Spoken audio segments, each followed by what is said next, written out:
Budaya populer itu kebenaran yang dasarnya adalah benarnya orang banyak. Jadi semakin banyak diakses orang, semakin banyak dilihat orang, itu dianggap dia semakin benar, semakin baik. Jadi seburuk apapun karya, kok terus diapresiasi banyak orang, ya dia akan disebut sebagai baik dan populer.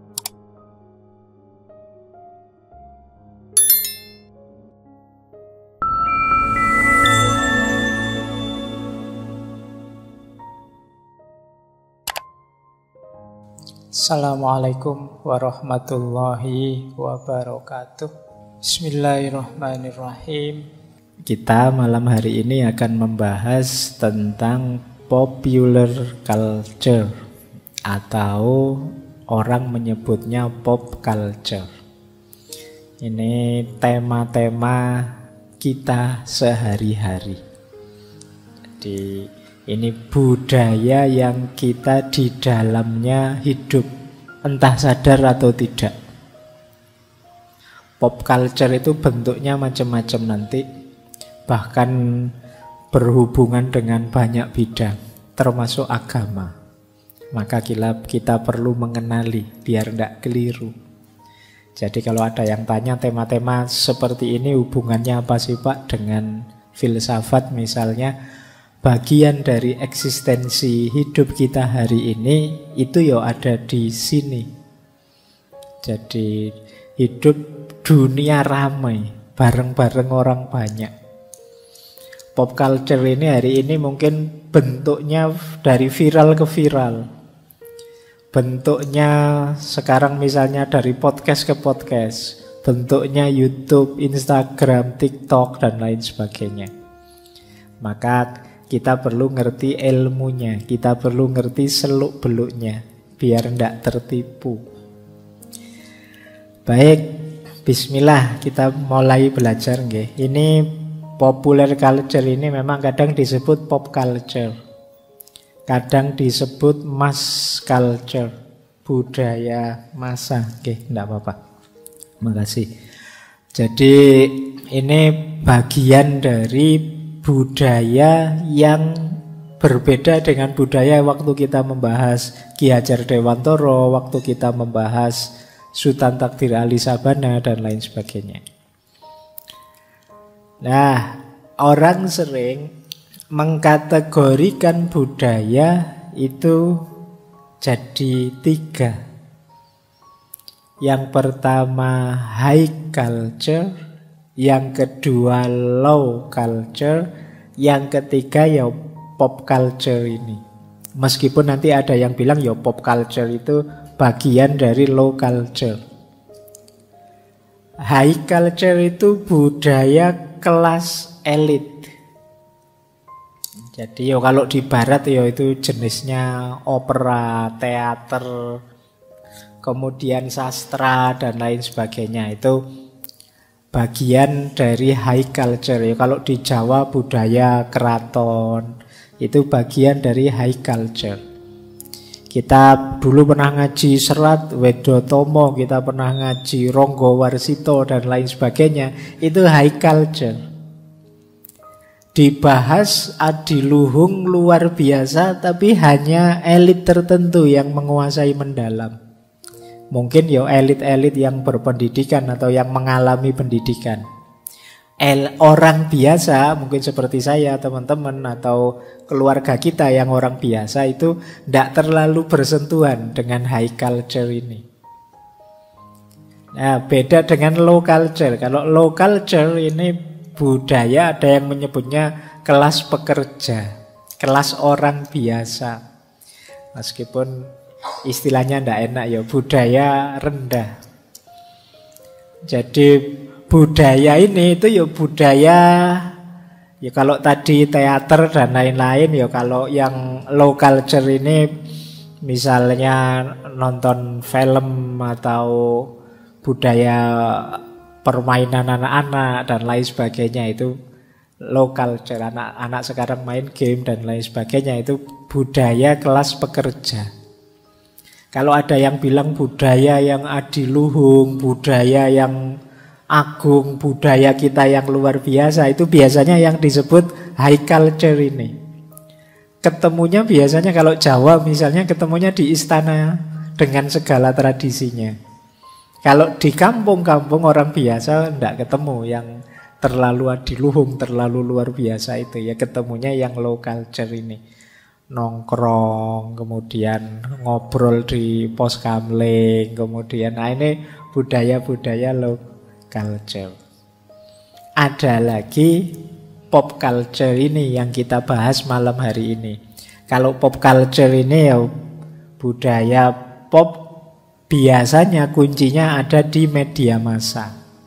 Yang mempopulerkan media massa dengan segala kepentingannya seperti kita bahas minggu lalu. Sehingga jadi tren. Kalau pop culture ini bisa high bisa low. Jadi yang menyebarkan biasanya media. Nah kayak kemarin ya yang rame di istana waktu upacara 17-an. Terus ada yang nyanyi lagu. Nah kan itu bagaimana yang low culture bisa masuk ke level high culture. Habis upacara begitu tawaduknya, begitu kusyuknya dengan budaya istana upacara, tiba-tiba masuk lagu yang orang semua bisa joget. Nah ini low culture.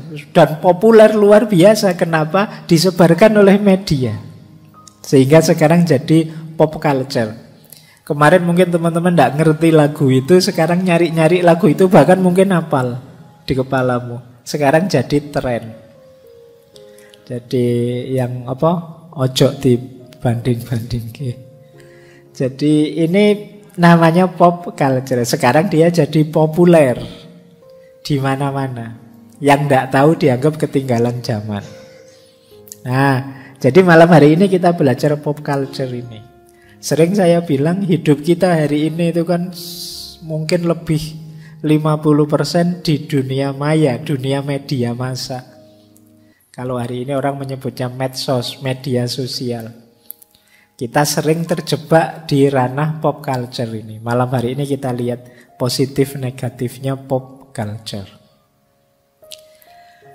Kenapa sih pop culture ini harus dibahas serius? Nah, alasannya yang pertama, pop culture ini memang kadang orang menganggapnya alah budaya low, kelas rendah, alah apa lagu kok koplo itu, alah itu dan lain sebagainya. Tapi kita tidak bisa memungkiri yang kita sebut low itu, yang kita sebut inferior itu disukai banyak orang. Jadi ini kan menarik. Orang itu kan biasanya target yang kelas tinggi, tapi enggak. Kalau kasusnya pop culture ini orang ingin yang enak saja, nyaman saja, sehingga disukai oleh banyak orang. Jadi ini alasan pertama, wah ini menarik untuk dikaji. Gitu loh. Ini kadang kan kita terus alah seleramu, selera rendah misalnya. Kok saya loh selera tinggi, enggak. Yang kita sebut rendah itu ternyata peminatnya banyak. Yang suka banyak.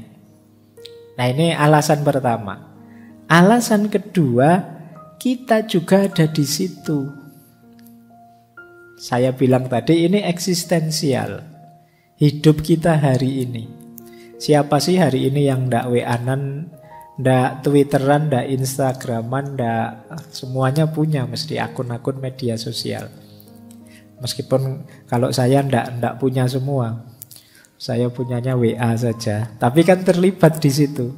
Kadang-kadang baca sekali-sekali Twitter di rumah itu yang miliknya anak saya itu neng yo membaca sebentar terus males. Isinya orang gegeran, orang saling jatuh menjatuhkan, kubu sana kubu sini ingin saling baser-baseran dan lain sebagainya. Tapi yo itulah realitas pop culture hari ini. Nah, kita di situ, kita tenggelam di situ. Itulah mengapa tema ini menarik dibahas. Yang ketiga, fenomena pop culture ini membingungkan. Tidak bisa ditebak. Mana yang kemudian booming, viral, disukai, itu kan kita tidak bisa menebak. Wah, orang Indonesia ini sukanya yang gini-gini deh. Tapi nanti meskipun tiba-tiba beda. Jadi kayak film itu loh, kadang-kadang film ini loh kayak gini isinya tapi kok laku keras. Sementara ini film yang ini luar biasa. Mungkin isinya, ceritanya, aktor aktingnya, tapi kok ndak laku ya. Nah ini pop culture. Kadang-kadang yang ada film yang isinya cuma bikin kaget dok. Kan ono itu kan film-film yang isinya bikin kaget saja. Tapi laku keras. Ceritanya bisa ditebak. Tapi ono film ceritanya rumit, luar biasa. Tapi ndak laku. Kayak lagu-lagu itu syairnya begitu-begitu tapi laku. Jadi, nah ini yang menarik untuk dibahas. Apa sih yang menyebabkan terus ini jadi laku? Jadi budaya yang dikenal sebagai pop culture. Yang keempat, pop culture itu interdisipliner. Interdisipliner itu ya menyangkut banyak bidang. Jadi berhubungan dengan sosial, dengan budaya, dengan politik, dengan ekonomi. Politik kadang-kadang ya memanfaatkan pop culture. Besok kalau kampanye itu mungkin ada pakai musik dangdut, pakai koplo sebagai hiburannya, pakai organ tunggal dan lain sebagainya. Jadi ini kan lintas ada politiknya, ada ekonominya tentu saja. Pasti pop culture ini jadi kendaraan untuk memperoleh banyak keuntungan. Ada sosialnya, kita berkomunikasi dengan itu. Bisa dibayangkan kalau teman-teman tidak mengikuti budaya-budaya pop hari ini, itu mungkin obrolannya juga sering tidak nyambung. Misalnya saya tadi ngomong, ojo dibanding-banding kayak itu. Itu ngomong apa Pak Faiz? Tiba-tiba kok tidak boleh dibanding-bandingkan. Ini tentang apa? Tidak, itu kalian akan disebut orang ketinggalan zaman. Karena zamannya sekarang itu. Nah, itu yang disebut interdisipliner.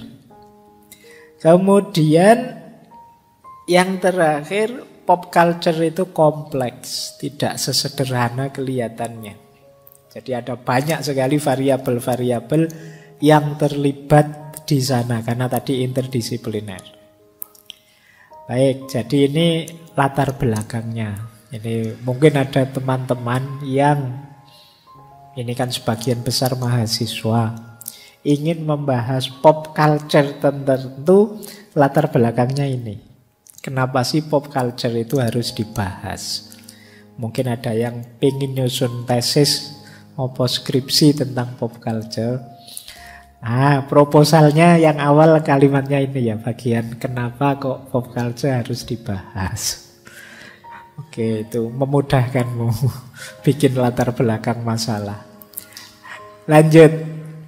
Sekarang maknanya. Pop itu kan tadi populer. Ini kalau maknanya populer itu bisa banyak disukai orang. Ini yang paling terkenal. Bisa juga populer itu rendahan. Jadi menarik ya kalau buka kamus, ternyata populer juga berarti jenis kerja rendahan. Kenapa sih? Karena populer itu di mana-mana ada. Kalau di mana-mana ada, ya ndak elit. Yang disebut tinggi itu kan biasanya yang jarang. Baju saja kalau ada yang kembali kan kalian, waduh, akeh tunggale. Jangan kadang-kadang nama kan juga begitu. Wah, jenenge kok podo, jeneng pasaran kuwi misalnya. Nah, itu justru yang jarang itu yang disebut elit. Maka populer itu karena ada di mana-mana dianggap ala itu level orang kebanyakan. Bukan level kita. Nah, jadi makna keduanya populer itu justru rendahan. Yang ketiga, tujuannya biasanya untuk menyenangkan orang saja. Dan memang dibuat untuk senang-senang. Budaya yang dibuat untuk dirinya sendiri bersenang-senang. Jadi ini populer. Disukai, rendahan, untuk menyenangkan orang, dibuat untuk dirinya sendiri, untuk biar dikenal dan senang-senang. Itu makna populer. Kita lanjutkan. Nah, sekarang definisinya. Ada 4 definisi. Ini saya ambil dari John Story karena temanya John Story yang saya bahas malam hari ini. Ada 4 definisi tentang pop culture ini. Semuanya benar, meskipun yang paling populer yang keempat.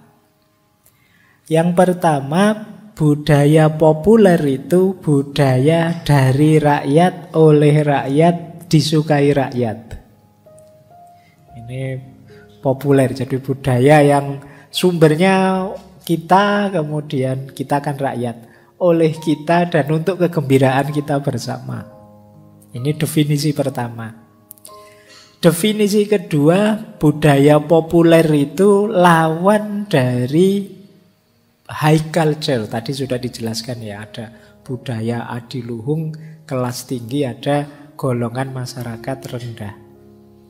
Istilahnya Story ini sisa-sisa peradaban elit yang luhur dan terhormat.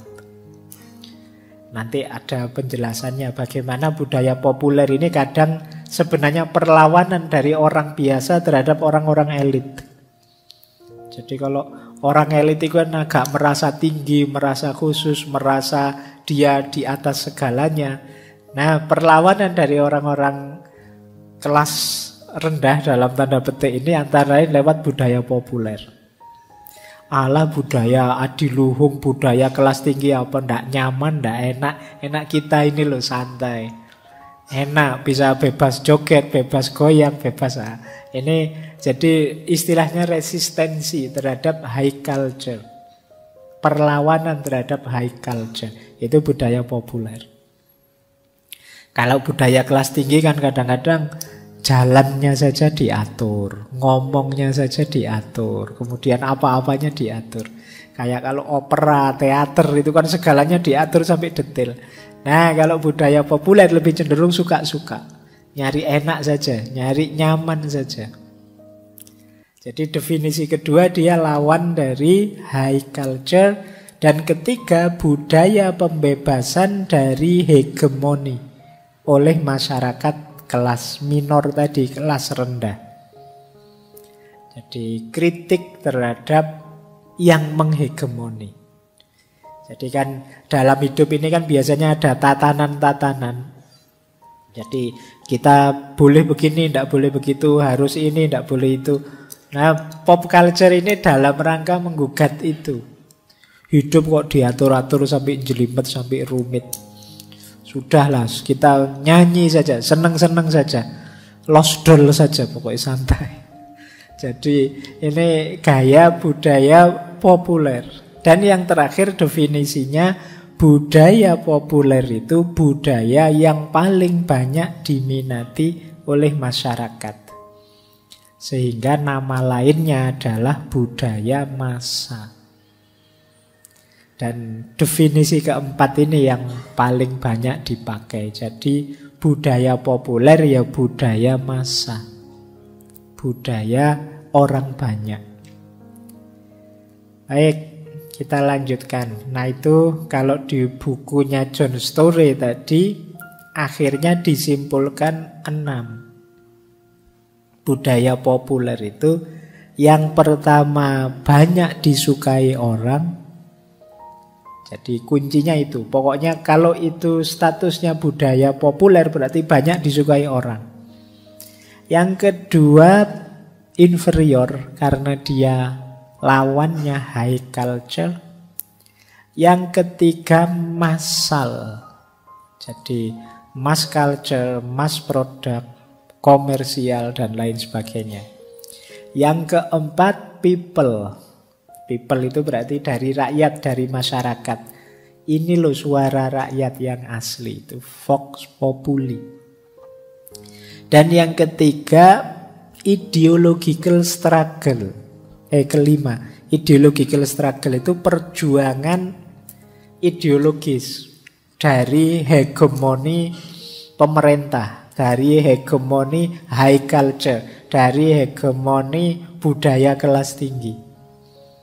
Jadi keywordnya itu. Dan yang terakhir, postmodern. Postmodern perspektif itu yo Sebenarnya tidak ada tinggi, tidak ada rendah. Apa gunanya high kalau tidak laku, tidak operatif? Jadi kuncinya ya dia diikuti sebagian besar orang, berarti ya dia menarik, valid. Jadi itu gaya berpikir postmodern. Baik, ini teori-teorinya sebenarnya. Nah, bentuknya budaya pop itu ada banyak sih sebenarnya kalau teman-teman. Musik, TV, olahraga, permainan, game, komik, dan lain sebagainya. Jadi yang dalam hidup kita hari ini ya sebagian besar kita pegang di HP. Itu kan ada segalanya sekarang.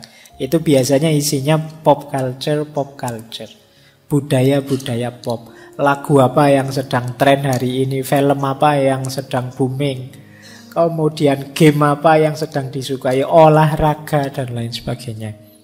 Jadi ini bentuk dari budaya populer.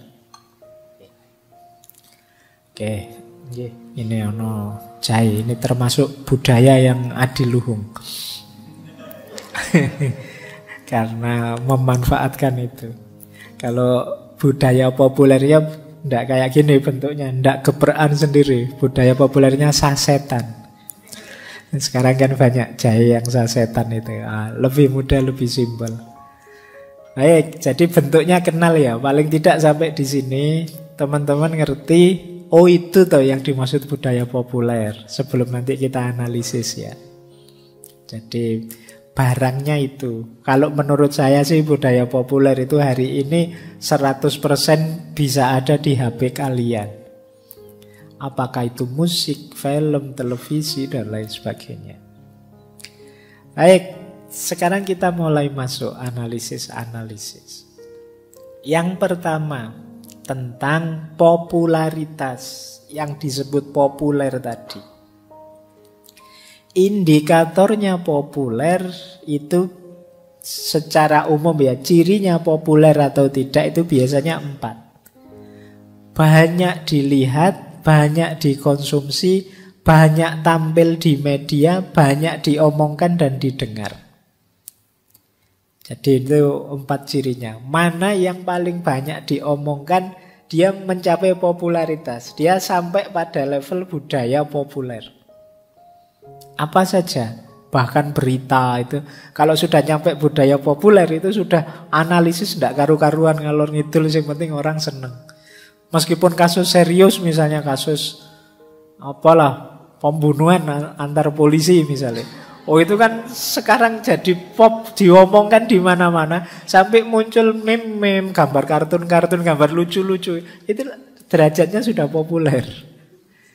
Jadi banyak diomongkan, banyak dilihat, banyak dikonsumsi. Indikatornya itu. Hari ini kan semua orang mengejar ini, mengejar popularitas yang kita sebut viral itu kan. Ingin populer. Kadang-kadang kita kalau habis posting kan sebentar-sebentar dilihat. Sudah berapa yang ngelihat ya? Sudah, iya kan? Sudah berapa yang nge-like? Kok ndak ada yang komen ya? Kok ndak ada? Ya. Kita ingin populer. Jadi karena indikatornya memang itu. Berapa banyak dilihat, berapa banyak masuk media, berapa banyak dikonsumsi, didengarkan orang.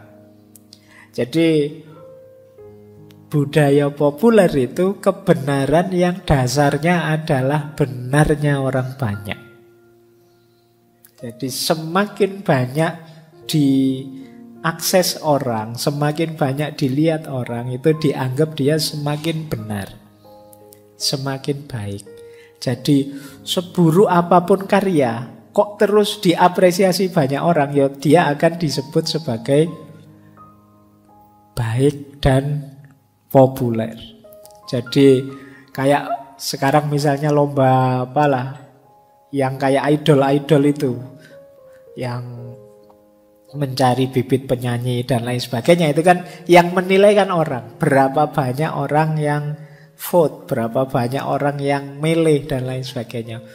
Jurinya malah tidak punya kuasa. Jurinya bisanya ngomentari dok. Bisanya saya yes ya, saya no ya, bisanya ngono dok. Tapi tidak menentukan nasibnya. Yang menentukan apa? Vote-nya. Kenapa? Karena ini budaya yang populer. Semakin banyak dilihat orang, disukai orang, ya berarti itu baik. Meskipun fales orangnya, tapi kok yo yang vote banyak, dia bisa menang. Jadi meskipun kontenmu itu jelek, tapi kok yo terus kebetulan banyak yang nge-like, banyak yang melihat, ya dia dianggap sesuatu yang baik, yang populer. Nah, jadi indikatornya itu.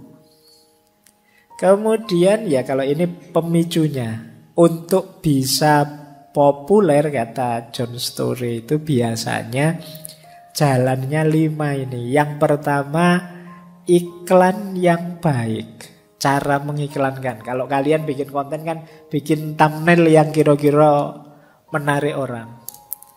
Jadi kan misalnya yang ngaji filsafat ini kan banyak yang motong kecil-kecil. Kemudian saya tidak ngomong itu tapi dikasih judul yang seperti itu. Misalnya saya sering ngomong saya itu masuk ke dunia filsafat seperti tersesat di dunia tersesat dalam kebenaran. Nah terus judulnya nanti di YouTube, Pak Faiz ngaku sendiri kalau sesat. Loh. Jadi meskipun isinya nanti orang baru sadar, oh iya ya. Nah, jadi itu iklan yang baik. Orang jadi penasaran. Oh iya, kok Pak Faiz ngaku dewe sesat. Begitu didengarkan, alah. Jadi kayak hari ini kan kalau beli buku misalnya kalian, judulnya bagus luar biasa, covernya bagus. Cuma diplastiki, kalian tidak ngerti isinya apa. Jadi kalian, wah ini kelihatannya bagus, begitu dibawa pulang dibaca, walah isinya cuma kayak gini. Itu berarti apa? Advertising yang sukses. Jadi iklan yang bagus, yang menarik. Atau seandainya tidak bagus, agresif, kata Story. Agresif itu berarti terus-terusan. Kayak kalian misalnya baca apa, lagi surfing apa, nyari-nyari apa itu, iklan itu terus muncul. Buka TikTok keluar itu, nanti buka reel di Instagram keluar itu lagi. Lama-lama menurut kalian, wah ini iki opo sih kok mentu terus kalian ngeklik. Nah itu namanya agresif marketing. Nanti ada apa-apa ya kayak dikit-dikit Shopee, dikit-dikit apa gitu kan, iklannya agresif sekali. Akhirnya kan sadar tidak sadar terus tiba-tiba kalian ngeklik, tiba-tiba kok menarik ya ini, ada promo apalah itu, terus kamu klik dan lain sebagainya. Itu namanya agresif marketing. Demi apa? Popularitas. Ya ndak hanya dagangan, ndak hanya konten, bahkan ya konten ngaji, konten apa saja semuanya itu kan sekarang butuh dua ini, advertising dan marketing. Ada lagi yang ketiga, meet current needs. Kalau ini memang dibutuhkan. Hari ini orang butuh itu dan kebetulan yang kita tampilkan isinya itu.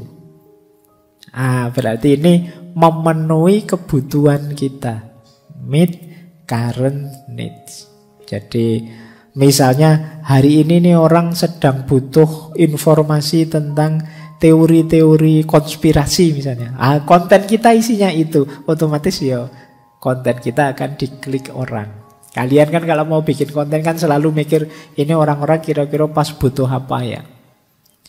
Nah, yang keluarnya terus itu. Nah, ini namanya meet current need. Kemudian yang keempat, inovasi. Kalau inovasi ini memang merangsang ingin tahunya orang. Ada hal baru yang ditawarkan, ini namanya inovasi. Ya inovasi membuat orang ingin tahu. Dan yang terakhir, collective consciousness. Collective consciousness ini kesadaran kolektif yang nyambung dengan kesadaran orang hari ini sebagian besar. Itu namanya collective consciousness. Misalnya, ya saya bilang tadi sedang rame-ramenya kasus pembunuhan antar polisi tadi, kalian bikin konten tentang itu. Kalian bikin konten yang isinya analisis CCTV-nya, analisis gesturnya, analisis apanya. Nah, itu mesti laku. Kenapa? Kesadaran kolektifnya orang hari ini itu. Nah, Jadi pemicunya ini. Kalau ingin populer kalian perhatikan 5 hal itu.